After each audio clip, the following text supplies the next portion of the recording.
আসসালামু আলাইকুম। মুসলমান ভাইদের জন্য আসসালামু আলাইকুম, হিন্দু ভাইদের জন্য নমস্কার।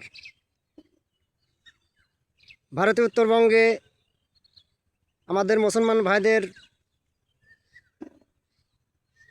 মারিয়ে বাড়িঘর ছাড়িয়ে এবং বর্ডার পার করে খেদা দিচ্ছে সুমন্ত অধিকারী।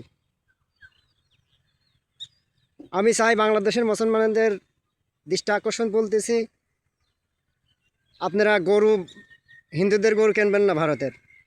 আর ভারতে যেসব মুসলমান ভাইরা বাংলাদেশে খাদ ধরে খেদা দেশে জাগা জমি অর্থ সম্পদ থেকে সব বাংলাদেশের দেশে খেদা, এরা এখন বাংলাদেশে আসে কি করবে?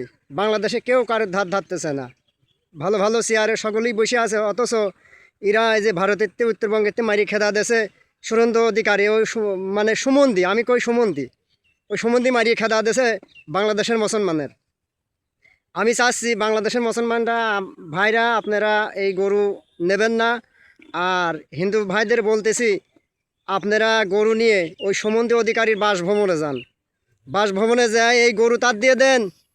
কথায় আছে যে সরকারি মাল পরিথালি বাল হাতে করলে হয় মাল। আর হিন্দু ভাইরা আপনারা হাতে করেছেন গরু, আপনারা মা করেন, এই মার আপনারা নিয়ে যা সারিবদ্ধভাবে ওর ওই সমন্দির বাসভবনে আপনারা ঘেরোয়া করুন।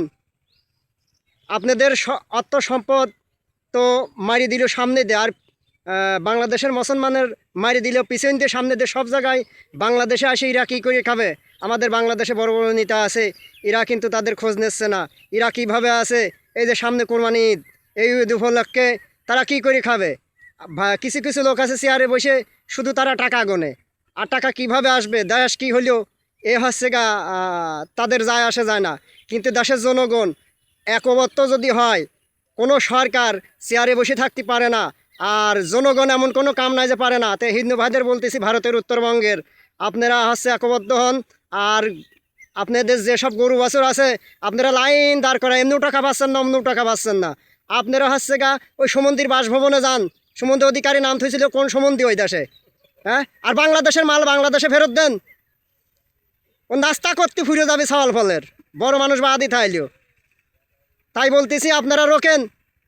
আর যেসব মুসলমান ভাইরা ভারতের উত্তরবঙ্গে আছে, যদি শুনি কোনো সময় যদি শুনি যে তাদের উপর আক্রমণ হচ্ছে, তাহলে সুমন্ত অধিকারীর পাশায় বাঁশ দিয়ে শ্রীলঙ্কা যেরকম মাঠালা বাইছিল, শ্রীলঙ্কার সরকার, বাংলাদেশের সরকার দেশে নাই, সেও বাংলাদেশ ছাড়েছে। তো জনগণ এমনই একটা জিনিস, জনগণ ইচ্ছা করলে যা খুশি তাই করতে পারে।